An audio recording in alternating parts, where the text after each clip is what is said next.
Hi everyone. आज की video में हम बताने वाले हैं जो बीपीएससी टीचर की शिक्षक की तैयारी कर रहे हैं तो उनके लिए कुछ वीडियो हमारा है। तो आज हम उसके बारे में देखेंगे। और अगर आप चैनल पे पहली बार आए हैं तो चैनल को सब्सक्राइब कर दीजिएगा और बेल आइकॉन आता है उस पर क्लिक कर लीजिएगा ताकि जो भी वीडियो का नोटिफिकेशन हो आपको प्रॉपर मिलता रहेगा। ठीक है, तो अभी हम डिस्कस करने वाले हैं वास्तविक संख्या और काल्पनिक संख्या क्या है। तो सबसे बड़ी चीज़ है कि वास्तविक संख्या क्या पॉइंट आता है। एक वास्तविक संख्या, वो वास्तविक संख्या और दूसरा आता है काल्पनिक संख्या। ऑलरेडी पहले हम वीडियो एक बार बना चुके हैं इसके लिए, बट फिर भी थोड़ा इस चैप्टर को स्टार्ट करें तो बता देते हैं। वास्तविक संख्या और काल्पनिक संख्या, ये पॉइंट हमारा है। तो सबसे पहले हम जानेंगे कि वास्तविक संख्या क्या है, काल्पनिक संख्या क्या है। इसमें इन दोनों को ऐड, वास्तविक संख्या और काल्पनिक संख्या से समूह को हम क्या बोलते हैं? सम्मिश्र संख्या। क्या बोलते हैं? सम्मिश्र संख्या बोलते हैं। इसके समूह को हम बोलते हैं सम्मिश्र संख्या। इस पॉइंट को याद रखेंगे। अब आता है कि इस पर काल्पनिक संख्या क्या और वास्तविक संख्या क्या है। तो काल्पनिक संख्या मतलब जो आप काल्पनिक करते हो, जो सोचते हो। काल्पनिक संख्या में ध्यान रखिएगा जो वर्ग में माइनस में हो, जैसे -2, -7, माइनस के अंदर ही हो, वर्ग के अंदर, स्क्वायर रूट के अंदर ही अगर माइनस में हो, कुछ भी हो, 3 हो, -6 हो, -5 हो, ये सब हमारा क्या है? काल्पनिक संख्या है। ये सब जो पॉइंट हमारा है वो काल्पनिक संख्या है। तो काल्पनिक संख्या में याद रखेंगे जो रूट के अंदर माइनस में हो, जो रूट के अंदर माइनस में हो, वो हमारा क्या कहलाता है? काल्पनिक संख्या कहलाता है। वो हमारा क्या कहलाता है? काल्पनिक संख्या कहलाता है। अब पॉइंट आता है कि वास्तविक संख्या क्या हो। वास्तविक संख्या हमारा जो है परिमेय संख्या और अपरिमेय संख्या का समूह है। वास्तविक संख्या क्या है? परिमेय संख्या और अपरिमेय संख्या का क्या है? समूह है। वास्तविक संख्या के एग्जाम्पल में परिमेय संख्या वाला भी आ सकता है और अपरिमेय संख्या वाला भी आ सकता है। परिमेय संख्या जैसे मान लेते हैं कि 3/2 अगर है तो ये भी हमारा वास्तविक संख्या है। 3/2 भी हमारा वास्तविक संख्या है। 4/5 भी हमारा वास्तविक संख्या है। और -√3 भी हमारा वास्तविक संख्या है। √3/4 भी हमारा जो है वास्तविक संख्या है। तो इस टाइप के जितने भी परिमेय संख्या है, जितने भी अपरिमेय संख्या है, सभी वास्तविक संख्या है। अब पॉइंट आता है कि सर परिमेय संख्या क्या है, परिमेय संख्या क्या और वास्तविक संख्या। तो ये वास्तविक संख्या का एक रूप है। वास्तविक संख्या का एक रूप है। एक परिमेय संख्या है, एक बोलते हैं हम परिमेय संख्या, और दूसरा को हम बोलते हैं अपरिमेय संख्या। वास्तविक संख्या का इसे आप ऐसे ही बोल सकते हैं कि परिमेय संख्या और अपरिमेय संख्या के समूह को हम वास्तविक संख्या कहते हैं। परिमेय संख्या और अपरिमेय संख्या के समूह को हम क्या कहते हैं? वास्तविक संख्या कहते हैं। अब पॉइंट आता है कि सर परिमेय संख्या क्या है। तो परिमेय संख्या बाबू जिसे हम P/Q के रूप में लिख सकते हैं। Q = note 0। Q जो है 0 नहीं होना चाहिए। Q जो है 0 नहीं होना चाहिए। कैसे आप मानोगे कि 0 नहीं होना चाहिए? तो इसका मतलब ये है कि 3/4 हो सकता है परिमेय संख्या, 5/6 हो सकता है, 7/6 हो सकता है, √4/9 हो सकता है, आपका परिमेय संख्या हो सकता है इस तरह से। और Q = नोट 0 की बात आता है तो Q = नोट 0 मतलब 4/0, ये आपका नहीं हो सकता है, ये आपका नहीं हो सकता है। ठीक है, तो इस चीज को हम ध्यान रखेंगे। इसका मतलब होता है इनफाइनाइट। ठीक है, तो इस पॉइंट को हम याद रखेंगे कि Q = नोट 0 होगा परिमेय संख्या में। परिमेय संख्या में क्या होगा? Q = note 0। अब देखिए एक क्वेश्चन और पूछता है कि परिमेय संख्या को हम कैसे पहचानेंगे। परिमेय संख्या में एक चीज और ये पूछता है कि अगर 0.12 हो तो क्या ये परिमेय संख्या है? तो हम कैसे मानेंगे कि परिमेय संख्या है या नहीं है? पॉइंट बनता है ना। कैसे पता चलेगा कि P/Q के रूप में लिख सकते हैं इसको कि नहीं? तो बाबू इसको हम P/Q के रूप में लिख सकते हैं। कैसे लिख सकते हैं? पॉइंट्स काट दिए, इसके बदले में 2 अंक है तो 2 0, यानी 12/100 P/Q के रूप में लिखा गया। इसे हम P/Q के रूप में लिख सकते हैं। उसे हम क्या करते हैं? परिमेय संख्या करते हैं। तो इसे हम P/Q के रूप में लिख सकते हैं। एक क्वेश्चन आपका और आता है कि 0.1111 dot dot dash dash infinity तक। तो ये क्या परिमेय संख्या है? तो परिमेय संख्या कैसे है या नहीं ये देखेंगे। ये परिमेय संख्या है। अब कैसे है?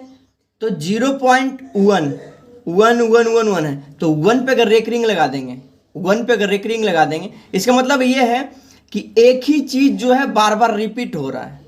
एक ही चीज जो है वो क्या हो रहा है? बार बार रिपीट हो रहा है, तो उसमें हम रेकरिंग लगा देते हैं तो स्टॉप हो जाता है। इसका मतलब होता है रेकरिंग अगर लगा हुआ है, इसका मतलब है कि एक पे एक रेकरिंग लगा हुआ है, नहीं 1/9, यानी इसको हम लिख सकते हैं 1/9। इसको क्या लिख सकते हैं हम? 1/9 लिख सकते हैं। एक रेकरिंग लगा हुआ है, नहीं 1/9। अगर यही चीज होता लिखा हुआ कि 0.57575757 डॉट डॉट डॉट चला जाता, आगे बढ़ता चला जाता, तो इसमें देखिए 5757 रिपीट हो रहा है, तो इसको हम लिख सकते थे 0.57 पे हम रेकरिंग लगा देते हैं।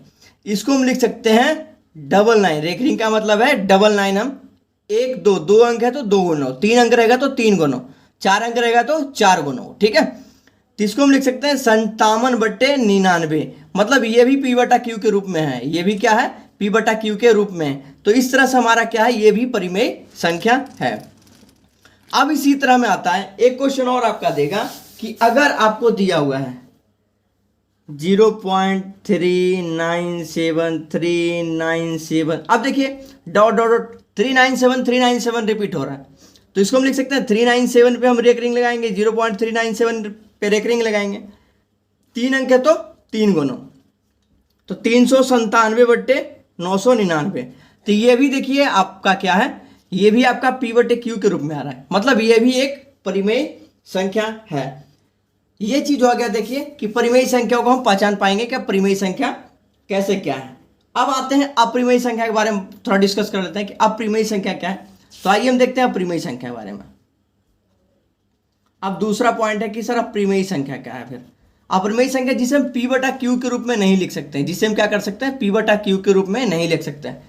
सबसे पहले हम जानेंगे कि P/Q के रूप में किसको नहीं लिख सकते हैं? जितना भी वर्ग में है, जितना भी वर्ग में है, 2 3 वर्ग में, मतलब जितना वर्ग में अभाज्य संख्या का है। अभाज्य संख्या किसे कहते हैं? अभाज्य संख्या वैसी संख्या जो एक और अपने आप से घटे, जैसे 2 3 5 7 11 13 17 19, ये सब देखिए किसी से नहीं कटेगा, सिर्फ अपने आप से कटेगा, ये तो 1 से कटेगा। तो ये सब जितना भी वर्ग में हो, अंडर रूट में हो, सभी क्या होता है? अपरिमेय संख्या कहलाता है। जितना अभाज्य संख्या का है सब वर्ग में जो होता है वो हमारा क्या कहलाता है? अभाज्य संख्या है, वो अपरिमेय संख्या कहलाता है। तो √5 हो सकता है, √7 हो सकता है, √11 हो सकता है, √13 हो सकता है, इस तरह से बढ़ता चला जाएगा। तो ये हमारा क्या है? अपरिमेय संख्या है। अब अपरिमेय संख्या तो ये एग्जाम्पल हो गया। अगर आपका ये दिया हुआ है अपरिमेय संख्या में कि 0.397653, मतलब ये अलग अलग मान बढ़ रहा है। क्या हो रहा है? कोई निश्चित नहीं कि इस पे रेकरिंग लगेगा, मतलब हमेशा अलग अलग मान आ रहा है। तो ये वाला जो हमारा क्या होता है? अपरिमेय संख्या होता है। इस टाइप से अगर आ जाए तो क्या कहलाएगा? वो अपरिमेय संख्या कहलाएगा। वो क्या कहलाएगा? अपरिमेय संख्या कहलाएगा। फिर इसी तरह से 3 9 4 6 5 7 6 2 3 अलग अलग मान आ रहा है, तो ये भी हमारा क्या कहलाएगा? अपरिमेय संख्या कहलाएगा। तो अपरिमेय संख्या का आप ऐसे दिमाग में रखेंगे कि अगर अपरिमेय संख्या पूछे तो ऐसे हम लिखेंगे, ठीक है। ये चीज ध्यान रखना है कि अपरिमेय संख्या और परिमेय संख्या, मुझे उम्मीद है आप लोग को क्लियर हो गया होगा। अब इसमें देखिए कुछ क्वेश्चंस भी हैं, तो क्वेश्चन को हम देखेंगे, उसके बाद आपको सही चीजें समझ में आ जाएगा। तो आपका पहला क्वेश्चन इसमें आता है। पहला क्वेश्चन आपका सही कथन को बताएं। इसमें सही कथन है, उसको चूज करना है कि कौन सा सही है और कौन सा गलत है। तो हम इसे को देखेंगे। आइए पहले क्वेश्चन को पढ़ते हैं। पहला क्वेश्चन आपका है कि सही कथन को बताएं। √5 एक परिमेय संख्या है। √5 को क्या हम परिमेय संख्या बोल सकते हैं? अभी जस्ट हमने बताया कि अपरिमेय संख्या क्या है? जितने भी अभाज्य गुणनखंड, अभाज्य संख्या जितना भी है, तो √2 √3 √5 ये सब क्या है? वर्ग में जितना भी अभाज्य संख्या हो क्या हमारा है? अपरिमेय संख्या।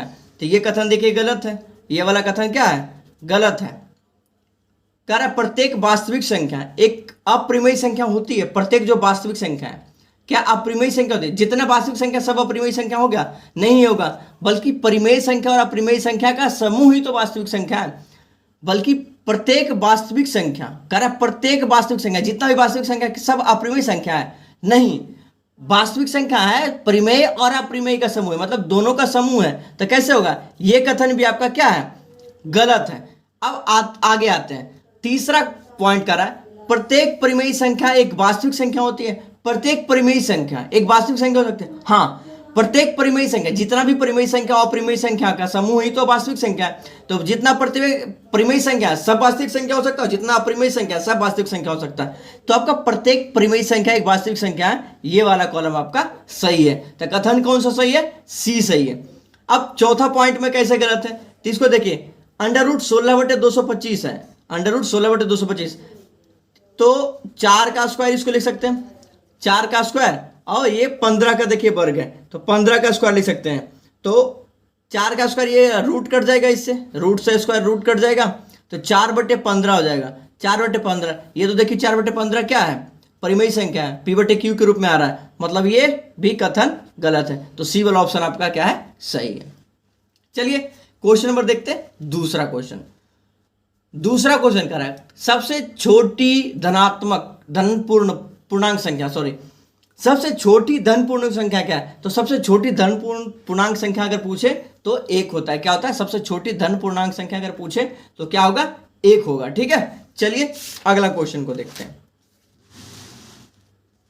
क्वेश्चन नंबर अगला आपका है तीसरा नंबर क्वेश्चन, कह रहा है -5/6, कह रहा है -5/6 का गुणात्मक प्रतिलोम होगा। -5/6 का गुणात्मक प्रतिलोम, इसका मतलब ये है कि गुणात्मक प्रतिलोम मतलब गुणा करने पे 1 प्राप्त हो जाएगा। ऐसा अंक से गुणा करें जिससे क्या हो जाए, जैसे -5/6 है, अब इसमें से किससे गुणा करेंगे? अगर 5/6 से गुणा करेंगे तो क्या कटेगा?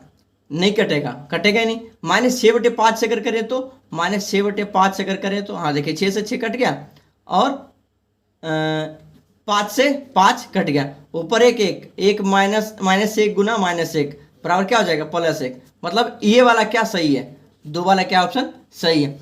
गुना करने पे काटने छाटने पे जो हो जाए 1 आ जाए, प्लस में 1 है तो प्लस में 1 आना चाहिए। ठीक है, तो ये देखिए -5/6 का कौन है गुणात्मक प्रतिलोम, 2 नंबर है।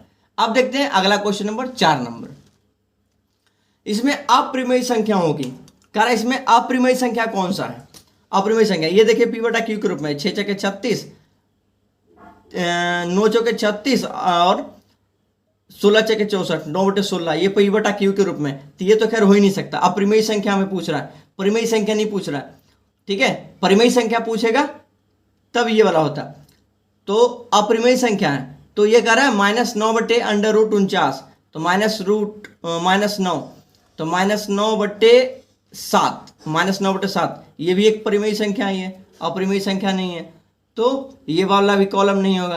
अब आता है √3/2, हाँ √3, देखो √3 जो है हमारा अभाज्य संख्या का वर्ग है, मतलब ये वाला आपका कॉलम क्या है, सही है। 9/64 नहीं हो सकता, 3/8 हो जाएगा अगर वर्ग तोड़ेंगे तो, ये वाला तो होगा ही नहीं, तो मतलब इसका आंसर सही क्या है, 2 नंबर। चौथा का आंसर क्या हो गया, दूसरा। चलिए क्वेश्चन नंबर देखते हैं, 5वां नंबर क्वेश्चन। 5वां नंबर क्वेश्चन कर रहा है कि समीकरण x² का हल x² = 5 का हल होगा। कह रहा है x² = 5 है, x² बराबर क्या है, 5 है, तो x बराबर इसको क्या लिखेंगे, √5, अंडर क्या लिखेंगे, 5 लिखेंगे। x² बराबर क्या है, x² बराबर क्या है, 5, तो जब x बराबर लिखेंगे तो क्या हो जाएगा, इधर वर्ग में आ जाएगा, वर्ग √5, तो x√5 क्या है, ये अप्रिमेय संख्या एक है, मतलब हमें क्या चूज करना है, अप्रिमेय संख्या। अप्रिमेय संख्या क्या है, ये 2 नंबर को, तो 5 का आंसर क्या हो जाएगा, 2 हो जाएगा। चलिए क्वेश्चन नंबर देखते हैं, छठा क्वेश्चन है, किस समीकरण का हल प्राकृत संख्याओं के समतुल्य में है? किस संख्या का, प्राकृत संख्या का समतुल्य। प्राकृत संख्या क्या है, वैसी संख्या जो गिनती की संख्या को हम क्या कहते हैं, प्राकृत संख्या, जिसमें 1 से लेकर के अनंत तक चला जाता है, 1 से लेकर के अनंत तक चला जाता है। तो हमें चाहिए क्या, 1 से अनंत तक में कोई संख्या चाहिए, तो हमारा प्राकृत संख्याओं का समतुल्य होगा। तो 3x बराबर 14 लिखा है, 3x बराबर क्या लिखा है 14। तो अगर 3x बराबर 14 है तो x बराबर क्या होगा 14/3। 14/3 हमें बटा में थोड़ी चाहिए, हमें नंबर चाहिए 1 से लेकर अनंत तक। तो ये वाला तो कैंसिल हो गया, पहला कॉलम कैंसिल हो गया। दूसरा नंबर देखते हैं, कह रहा है 2x + 1 बराबर 16। 2x + 1 बराबर 16, तो 2x बराबर क्या हो जाएगा 16 - 1 बराबर 15। तो x बराबर क्या हो जाएगा 15/2, मतलब ये वाला भी कैंसिल हो गया कॉलम।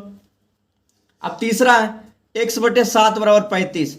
x/7 बराबर क्या है 35, तो x बराबर क्या हो जाएगा, इसको इससे गुना कर देंगे, इससे उसको गुना करेंगे तो 5 7 7 बचे 35 के 5, बाकी 3 7 21 3 24 245। ये वाला देखिए कॉलम जो है सही आ रहा है, क्योंकि ये एक नॉर्मल संख्या आ रहा है। तुम्हारा ये वाला क्या है प्राकृत समतुल्य है। तो ये छठा का आंसर क्या हो जाएगा 2 हो जाएगा। चलिए क्वेश्चन नंबर देखते हैं, नेक्स्ट 7वां नंबर क्वेश्चन।